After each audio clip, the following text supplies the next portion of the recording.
નમસ્કાર. ગૌતમસિંહ ફરીથી એક બીજા નવા મુદ્દા સાથે આપની સમક્ષ હાજર. ચેકપોસ્ટ લાઈવમાં આપનું સ્વાગત છે.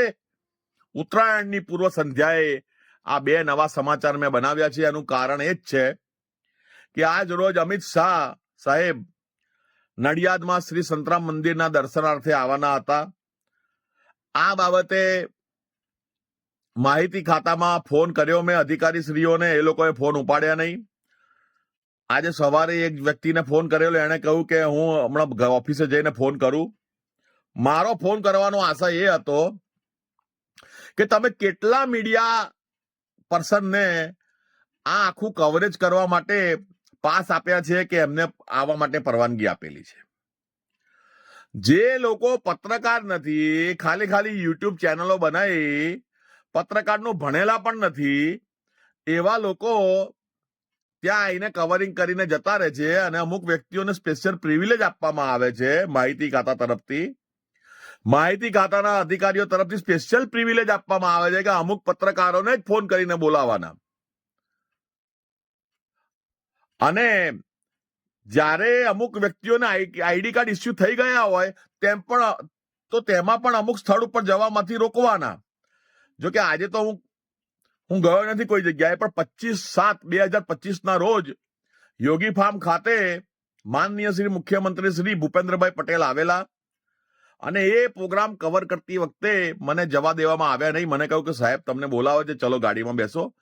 અને પછી એમણે 3 કલાક મને નજર કેદ રાખ્યો મિશન પોલીસ ચોકી, કે જ્યાં આગળ સીસીટીવી કેમેરા પણ નથી. અને એવા રસ્તા ઉપરથી લઈ ગયા કે જ્યાં સીસીટીવી કેમેરા હોતા નથી.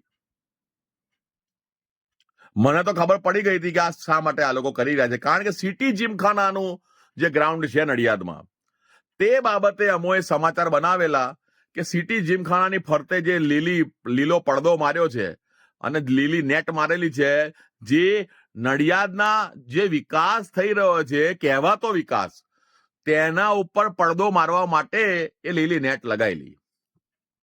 વિકાસમાં તો કઈ છે નહીં. સિટી જીમખાનામાં નર્યો ગંદવાડો છે, કચરાનો ઢગલો, કચરા પેટી બની ગઈ છે સિટી જીમખાના. કહેવા માટે ખેલકૂદનું મેદાન, પણ બાકી તમે ત્યાં જાઓ તો તમે અંદર જઈને બહાર આવો તો તાવ આવી જાય તમને.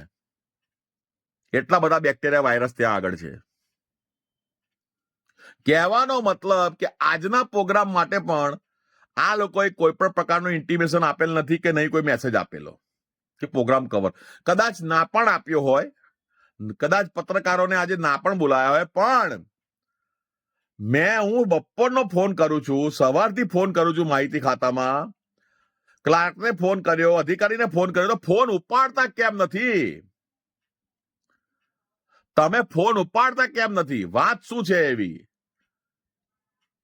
કે તમે ફોન નહીં ઉપાડો તો તમારું કામ, તમને અમે મળીશું નહીં રૂબરૂ આવીને કે અમારે માહિતી ખાતામાં કામ પડે એટલે તમે અમને દબાવવાની કોશિશ કરશો? નહીં, એવું નહીં બને. એ ખોટી બાબત અમે થવા નહીં દઈએ.